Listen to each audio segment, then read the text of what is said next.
सर्वप्रथम सर्वांना माझा नमस्कार. नका तोडू हो मला, नका तोडू. माझ्या अंगाखांद्यावरती हजारो जीव आपला घट्ट करून राहतायत. तुमच्या कुऱ्हाडीने मारलेल्या घावातून आमचं आलेलं रक्त तुम्हा मानवांना दिसतच नाही का? रक्ताचा रंग केवळ लालच असतो का? वेदनेचं आमचं रक्त तुम्हा मानवांना कधी दिसणार? त्यासाठी सांगतोय, झाडे लावा, झाडे जगवा. झाडांच्या अशाच अबोल वेदनेचा आवाज तुम्हा सर्वांपर्यंत पोहोचविण्यासाठी मी कुमारी मिताली दत्तात्रय वायदंडे. माझ्या भाषणाचा विषय झाडे लावा, झाडे जगवा हा असून आता तो मी आपल्या समोर मांडत आहे. झाडे लावा, झाडे जगवा, वसुंधरेला बलशाली बनवा. झाडे लावा, झाडे जगवा, वसुंधरेला बलशाली बनवा. ओसाड जागा हिरव्या करूया, रखरखत्या रानात सावली पेरूया. हिरव्या पानांनी सृष्टी सजवूया, पाखरांच्या पंखात रंग भरूया.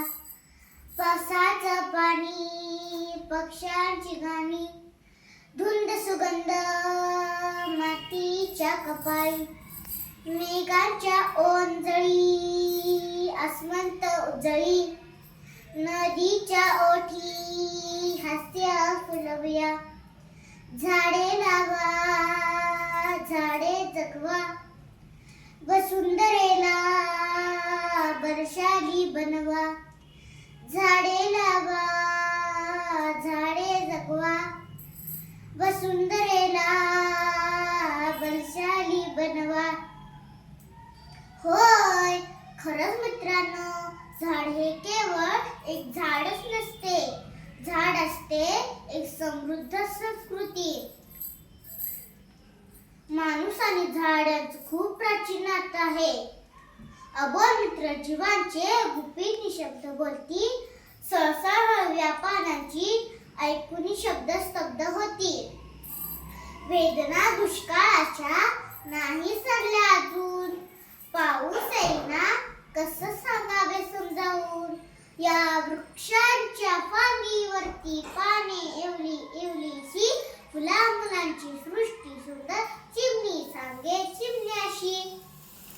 अशीच आपली पृथ्वी सुंदर आणि स्वच्छ बनविण्यासाठी तुम्ही सर्व लोक आम्हा चिमुकल्यांचा आर्ता आवाज ऐकाल अशी अपेक्षा आहे. कावळा कावळा करतो काव काव, म्हणतो माणसा एक तरी झाड लाव. कावळा करतो काव काव, म्हणतो माणसा एक तरी झाड लाव. शेवटी एवढं बोलून मी माझ्या भाषणाला पूर्णविराम देते. जय हिंद, जय निसर्ग. धन्यवाद.